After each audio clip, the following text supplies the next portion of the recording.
24 કલાકે બાળકને ગટરમાંથી ગોતવામાં સમય લાગ્યો અને 24 કલાક બાદ એ આપણા સુએજ ટ્રીટમેન્ટ પ્લાન્ટના કૂવામાંથી મળી રહ્યું છે.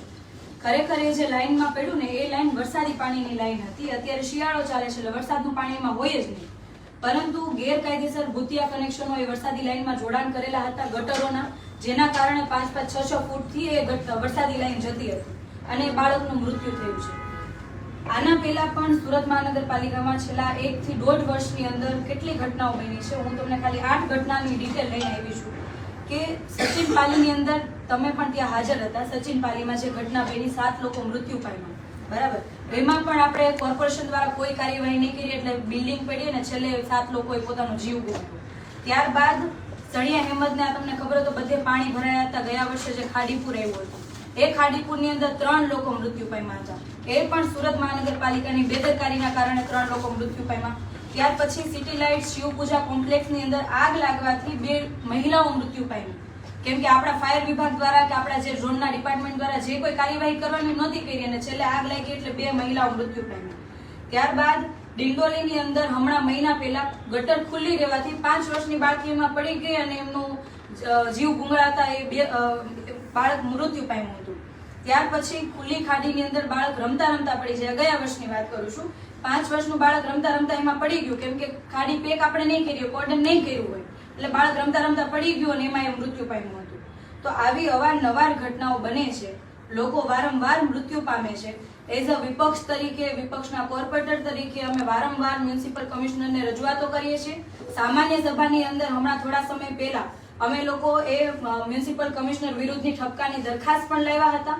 રાજ્ય સરકારની અંદર પણ અમે રજૂઆત કરી હતી કે મ્યુનિસિપલ કમિશનર દ્વારા કામગીરી યોગ્ય રીતે કરવામાં નથી આવતી.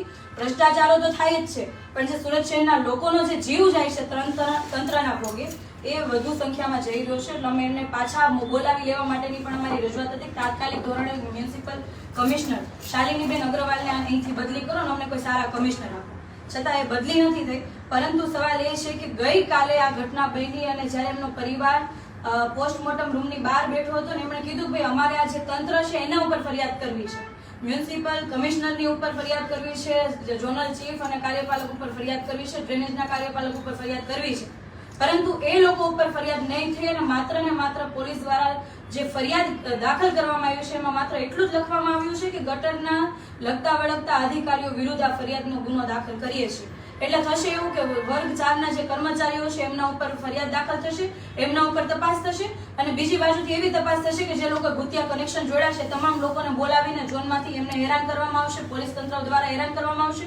પણ જે ખરેખર આના પાછળ જવાબદાર છે, જે આપણે કરોડો રૂપિયા તાપી શુદ્ધિકરણ પાછળ વાપરીએ છીએ, તમામ લાઈનો નાખીએ છીએ, એ ભ્રષ્ટાચાર થયો એમાં કઈ વાંધો નથી. લોકો બી કહે છે કઈ વાંધો નહીં, ભલે ભ્રષ્ટાચાર થયો, પણ આ જે બાળક મૃત્યુ પામ્યું છે એનું શું? એટલે એ પરિવારની પણ માંગણી છે અને અમારી પણ માંગણી છે કે મ્યુનિસિપલ કમિશનર ઉપર પણ માનવ વધનો ગુનો દાખલ થાય અને જવાબદાર ડ્રેનેજના જે કાર્યપાલક છે એના ઉપર પણ માનવ વધનો ગુનો દાખલ થાય, ઝોનલ ચીફ ઉપર પણ માનવ વધનો ગુનો દાખલ થાય અને કાર્યપાલક ઉપર પણ માનવ વધનો ગુનો દાખલ થાય. અને આ તમામ જે તપાસ થાય છે એ તપાસ પહેલા તાત્કાલિક ધોરણે એને સસ્પેન્શન કરવા આપવામાં આવે અને એ બાદ એ બધી તપાસ કરવામાં આવે, જેથી જે કાર્યવાહી થશે યોગ્ય રીતે થશે અને આવી ભવિષ્યમાં કોઈ બીજી દુર્ઘટના નહીં બને. કેમ કે આજ દિન સુધી અવારનવાર આ તંત્રના ભોગે દુર્ઘટના બનતી આવી છે અને લોકો એનો ભોગ બનતા આવ્યા છે, જે અમે આજે તમને રજૂઆત કરવા માંગીએ છીએ. અને આપ પણ આના પહેલા પણ સાહેબ અમે અસંખ્ય આવેદનો આપ્યા છે, પણ આજ દિન સુધી અમારા પાર્ટી કાર્યાલય પર એ આવેદનનો જવાબ નથી આવ્યો.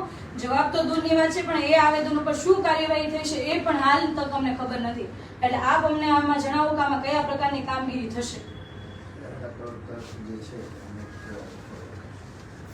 ફોરવર્ડ તો કરશો, ફોરવર્ડ વિશે જ નથી. આમના વિરુદ્ધ ગુનો દાખલ કરી શકાય કે ના કરી શકાય? નહીં, પોલીસ કમિશનર કેવી રીતે ડિસાઈડ?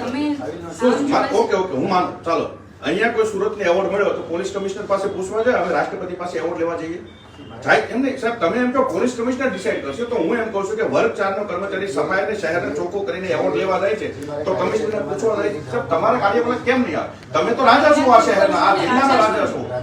નહીં તો રાજા, અરે લોકશાહી તો છે જ નહીં સાહેબ. લોકશાહી ભૂલી જાઓ કે શહેર લોકશાહી જેવું.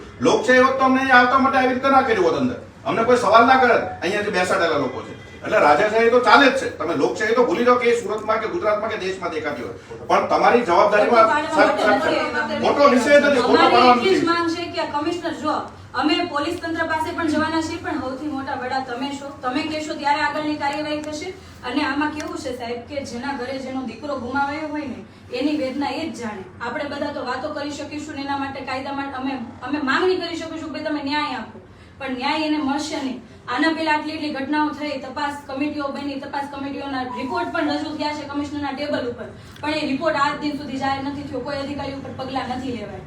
તો માત્ર ને માત્ર આ રજૂઆતો કરીશું અને 2 દિવસમાં બધું ભૂલાઈ જશે, પાછી ત્રીજા દિવસે કોઈ ઘટના બનશે, એ બિલકુલ યોગ્ય નથી. એઝ અ 70 લાખના મતલબ અમે કહેવાય ને ચૂંટાયેલા પ્રતિનિધિ છીએ, અમારી પણ એ વિપક્ષ તરીકેની અમારી જવાબદારી બને. અને અમે આમાં પોલીસની વાત કરો છો, કાલે આ લોકો ત્યાં એફઆઈઆર દાખલ કરવા માટે રજૂઆત કરતા હતા, તો એમ કે તમે પેલા પીએમ કરાવી લો પછી થાય એફઆઈઆર, ત્યાં સુધી નહીં લે. એવો કયો નિયમ છે પીએમ થાય પછી એફઆઈઆર થાય? એફઆઈઆર નતો લેતા સાહેબ, 2-3 કલાક સુધી એફઆઈઆર નહીં લીધી એમની. કેમ એફઆઈઆર નહીં? તમે પોલીસનું કહો, પોલીસ એફઆઈઆર નથી લેતી તો કઈ રીતે કામ થશે? સાદી ભાષાની વાત એટલી જ છે કે તમને કોઈ એક પાવર આપેલો છે કે ભાઈ આ કામગીરી કરવી છે. એ કામગીરીમાં નીચેના એઈ થી લઈને કમિશનર સુધીની સાઈન હોય ત્યારે અને માત્ર ત્યારે એ કામ થાય. તો એમાં એઈ થી લઈને કમિશનર સુધીનો વ્યક્તિ જવાબદાર કહેવાય કે ના કહેવાય? જે રીતે આની પહેલા અહીંયા આયુષ સાહેબ બેઠા હતા, જે રીતે જમીન કૌભાંડ થયું, નીચેથી લઈને ઉપર સુધી સાઈન હતી, તો જ એ સાહેબ સામે ગુનો દાખલ થયો હોય ને. એમનામ તો ના થાય. તો નીચેથી લઈને 15 લાખનું કામ કરવું છે, 10 લાખનું મેન્ટેનન્સનું કામ કરવું છે, કમિશનરની સાઈન વગર કોઈ પાસે સુરતમાં પાવર નથી, તો એ કમિશનર કેમ જવાબદાર નહીં? કેમ એ ડેપ્યુટી કમિશનરો જવાબદાર નહીં? કેમ કાર્યપાલક જવાબદાર નહીં? સાહેબ અમને આટલી સમજ છે, તમે તો અમારા કરતા કેટલું વધારે ભણેલા છે, એમાં ક્યાં પોલીસ કમિશનરનો વિષય કરવાનો વિષય નથી. તો જવાબ આમાં કેમ? આ બધાની ઉપર તો સાહેબ તમે છો, આ બધાની ઉપર તો તમે છો, તમે મેજિસ્ટ્રેટ કેવો છો? એક એવું નહીં આમાં છે ચાલો કાયદાકીય પાવર એમની પાસે છે, પણ આટલા કૌભાંડો થાય એમાં તમે કાઈ નહીં કરી શકો. Board is all powerful. જે સ્વાયત્ત સંસ્થા છે, તમે બોર્ડના મેમ્બર છો, તમારા કોર્પોરેશનના બોર્ડના છે. એટલે તો કે રાજ્યશાહી ચાલે છે, લોકશાહી તો ચાલતી જ નથી બોર્ડમાં. બોર્ડમાં તો લોકશાહી ચાલતી જ નથી ને. સરકારની દરખાસ્ત સુધી લાવેલા હતા, પાછા મોકલવાની દરખાસ્ત પણ હવે લાવવાના છે. એટલે એમાં ત્યાં કોઈ બોર્ડમાં નહીં હોય તો અર્બન ડિપાર્ટમેન્ટ પણ તો તમે અમને કાઈ મદદ નહીં કરી શકો. આમાં તમે કાઈ મદદ નહીં કરી શકો. સાહેબ પણ કમિશનર કોઈ નિર્ણય નથી લેતા કે કોઈ એમને લેટરોનો જવાબ નથી આપતા. અમે અત્યાર સુધી જે પણ રજૂઆતો કરી છે એનો જવાબ કમિશનર નથી આપી શકતા. તો તમે તો એમના વિરુદ્ધ કઈ કરી શકો કે ન કરી શકો? કઈ જ ના કરી શકો. તમે એટલું તો કરી શકો ને, મુખ્યમંત્રીને અને મુખ્યમંત્રીને રજૂઆત અમારી નહીં, અમારી રજૂઆત જ પહોંચાડવાની. તમે કહી શકો કે આ રીતે શહેરમાં ચાલે છે. અમે તમને લેટરો તો સાહેબ આવા હજારો લખી નાખ્યા. અમારો લેટર જવો જોઈએ કે તમારા લેવલથી સાહેબ કહેવાનું છે કે આ વસ્તુ સુરત શહેરમાં ચાલી રહી છે. આખા જિલ્લામાં કોઈ પણ માય બાપ કહેવાય તો એ કલેક્ટર છે. અને તમારે કહેવાનું છે. તમને આ પીડા દેખાતી હશે ને બાળકોની. એમને તમે આટલા બધા સુરતમાં મોત થયા. ચાલો કયો અમારું ત્યાં બોર્ડમાં તો સાંભળતા નથી શાસકો, આ તંત્ર સાંભળતું નથી, એટલે તો છેલ્લે તમારી પાસે આવ્યા. નહીતર ખરેખર અમે કમિશનર પાસે જવાના હોય, પણ હવે એમની જ ભૂલ છે તો અમારે એમ તો નહીં કહેવાય બે તમારા વિરુદ્ધ ફરિયાદ દાખલ સાહેબ આખી રાત ફાયરના જવાનો ડ્રેનેજમાં ઉતરીને તપાસ કરતા હતા. આ અધિકારીઓ એનો મેપ લઈને નહોતા આવતા, ઢાંકણા ગોતતા હતા, ઢાંકણા રોડની અંદર દાટી દીધા છે. 23 કલાક સુધી ઢાંકણાઓ નથી મળ્યા, 23 કલાક સુધી. બીજી એક વાત, તમે એમ કહો કે મારી અંડરમાં ના આવે, તમે અહીંયા હાજર ના હોય તો તમારો ચાર્જ ક્યારે અમારા કમિશનર સાહેબને આપ્યો ખરા કોઈ? પણ અમારા કમિશનર સાહેબ નથી તો એનો ચાર્જ તમે આપેલો ખરા?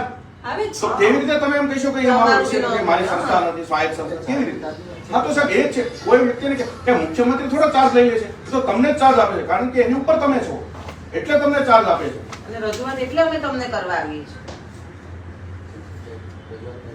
રજૂઆતો શું? હું એમ કે એક્શન રજૂઆતો કોઈ એક્શનની વાત છે. એક્શનની વાત છે. સાહેબ તમારી આગળ પાવર છે કે મારી પાસે કોઈ પાવર નથી? પાવર લેખિતમાં આપી દો કે આમાં મારી પાસે આ એક્શન લેવા મારી પાસે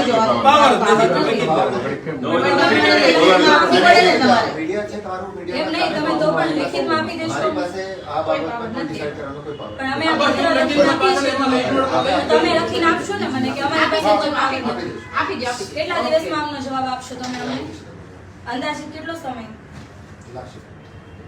આગળ જોબ છે, ટાઈમ લાગશે, જોબ છે. એમાં નથી, અત્યારે આપું છું તમને જવાબ. આપના એ ચાલુ છે. ચાલો આમાં નથી, પણ આજ દિન સુધી અમે આમ આદમી પાર્ટી તરીકે આપશું ને ઘણા બધા આવેદનો આપ્યા છે, એનો પણ આજ દિન સુધી કોઈ જવાબ નથી આવ્યો. તો આ તો કઈ રીતના લોકશાહી? અમે કઈ તો અમે ખાલી અહીં કાગળ આપવા ને ફોટા પાડવા આવી એવું થયું.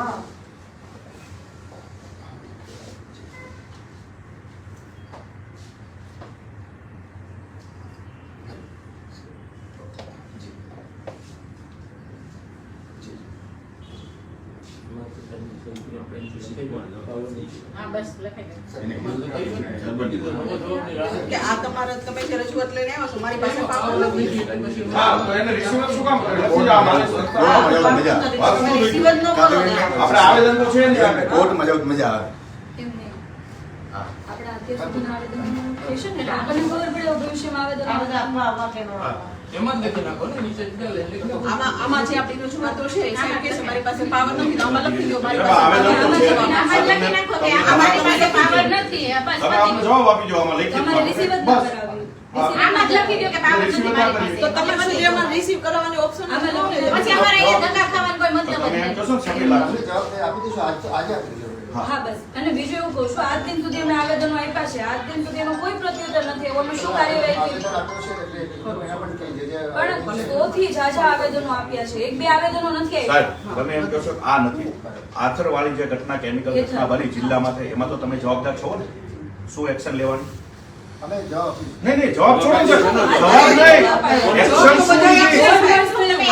આપી તો તમારી અંદરમાં આવે છે. શું એક્શન લેવી? તમે જવાબ આપશો કોને? અમે તો હાલ ઉપર છીએ તો જવાબ તો અમે પણ જવાબ અમે લોકોના પ્રતિનિધિ છીએ. જવાબ તો બધાને જોવો આપવો છે. પડે તમારે. જવાબ તો બધાને જોવો છે.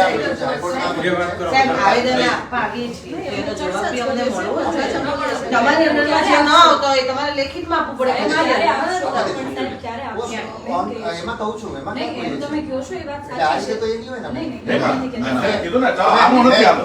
શાંતિથી શાંતિથી. આવી રીતે તો કે આ તો અમે છોડી દઈએ. એનું બી અમે તો આવેદન આપ્યું છે. હાઈકોર્ટમાં ચાલુ જ છે કેસ. હાઈકોર્ટમાં ચાલુ છે. હાઈકોર્ટમાં મેં બધી જવાબો રજૂ કર્યા પણ અમે છે. એક એટલે આવી રીતે નહીં કે તમે પછી નહીં, આપણે શાંતિથી વાત કરીએ ને. શાંતિથી વાત કરો. હા, અમે બી એ જ કહીએ છીએ.